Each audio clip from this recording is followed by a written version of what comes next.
You can't win! Why do you keep fighting? You never gave up. Never backed down.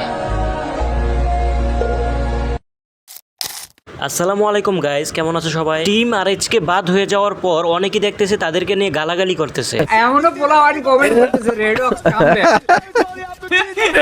ভাই রেডক্সের মাল লাগাবার কম মাল লাগালে এক ম্যাচে 52 কিল করলেই সম্ভব। মাল লাগাবার কম মাল লাগালে এক ম্যাচে 52 কিল করলেই সম্ভব। আচ্ছা, এই প্রসঙ্গে না হয় একটু পরেই আসি। এখন এটা জানা যাক যে আসলে রেড হক্স কেন বাদ পড়লো। দেখো, আমাদের এই বাংলাদেশে 2000 আর 10,000 টাকা স্পোর্টস খেলা তুমি যদি মনে করো যে ইন্টারন্যাশনাল লবিতে গিয়ে তুমি মানে উড়ে লেবা, মানে কাঁপাই লেবা, তাইলে এর চেয়ে বোকামি আর কি হতে পারে বলো? এই টুর্নামেন্টে যতগুলো টিমই অংশগ্রহণ করছে তারা সবাই এক একজন ওয়ার্ল্ড কাপ চ্যাম্পিয়ন।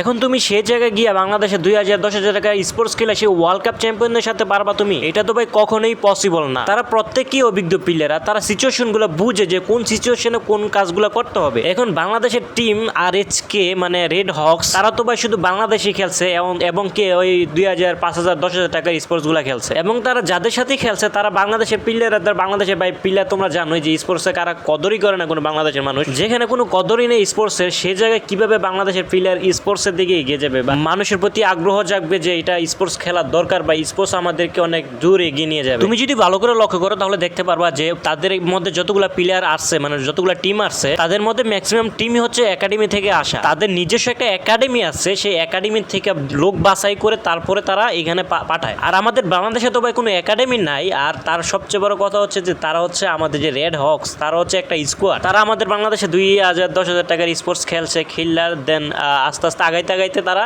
এই ওয়ার্ল্ড কাপে তারা মানে অংশগ্রহণ করতে পারছে। ওভারঅল সব দিক দিয়ে চিন্তা করলে মনে করো আমাদের রেড হক্স সবচেয়ে দুর্বল টিম। এখন তোমাদের মনে এটাও প্রশ্ন থাকতে পারে যে আসলে রেড হক্স আরো ভালো পারফরমেন্স করতে পারতো, তারা তো সবচেয়ে নিচে চলে গেছে, মানে সবার লাস্টের টিম তারা। এখন দেখো তাদের যে গেম প্লে করতে গেছিল তখন তারা কি কি প্রবলেমগুলো ফেস করেছে তোমরা একটু শোনো। ফার্স্ট অফ অল কথা বলা যাক যে ফোন নিয়ে। তারা যে ফোনে খেলছিল এটা একেবারেই নতুন ফোন, তারা এই ফোনে কখনোই অভিজ্ঞ নয়। আর একটা নতুন ফোনে তাদের নিজের হাত বা নিজের সেন্সিটিভিটিটাকে মানে বসিয়ে নেওয়াটা অনেকটা মানে সময়ের ব্যাপার। এবং তারা এই ফোনটা পাইছে যেদিন টুর্নামেন্ট হবে এর আগের দিন। এখন আজকে ফোন পাই, আমি যদি কালকে টুর্নামেন্ট খেলতে যাই আমি তো আর টুর্নামেন্টে ভালো পারফরমেন্স করতে পারবো না, তাই না? আর দ্বিতীয়ত হচ্ছে ভাই ঠান্ডা। ভাই ওইখানে 16 ডিগ্রি তাপমাত্রা, এত ঠান্ডার মধ্যে তারা কেমনে খেলবো বলো?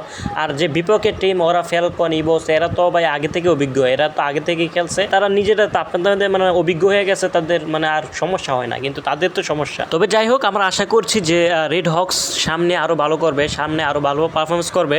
খেলারা যে হচ্ছিল তোরা যে প্রথম দিন খেললু ওই খেলাটা একটুখানি রিভাইন্ড করে স্ট্রিমটা আবার নতুন করে দেখ তোরা যে ওরা কিভাবে খেলতেছে। শালারা এই কাম করে। আরে বোকাচোদা, তুই যেহেতু এতই বুঝোস তাহলে তুই কেন কোয়ালিফাই হলি না? তুই কেন স্পোর্টস খেলোস না? বাসায় বসে মোবাইলে ওই যে লাইভ স্ট্রিম দেখে অনেক কিছু বলতে মন চায়, কিন্তু যে ওইখানে গিয়ে খেলতেছে একমাত্র সে বুঝতে পারছে যে ওইখানের পরিস্থিতিটা। ওরা তো আর এমনি ওয়ার্ল্ড কাপে চলে যায় নাই, ওরা পরিশ্রম করে নিজের গেম প্লে দিয়েই তারপরে ওইখানে গেছে। তোদের মতো লাইভ স্ট্রিমে আবলামি করে ওইখানে যায় নাই। এইসব আবলামি ছাইরা গেম প্লে দিকে ফোকাস দেয়, তাইলে জীবনে কিছু করতে পারবি। এমনি মানুষের পিছনে লাগিয়ে কিছু করতে পারবি না জীবনে। তো আজকে ভিডিওটা এই পর্যন্ত। ভিডিওটা ভালো লাগলো অবশ্যই লাইক কমেন্ট এন্ড সেটা করে দিবা, অবশ্যই সাবস্ক্রাইবটা করে দিবা।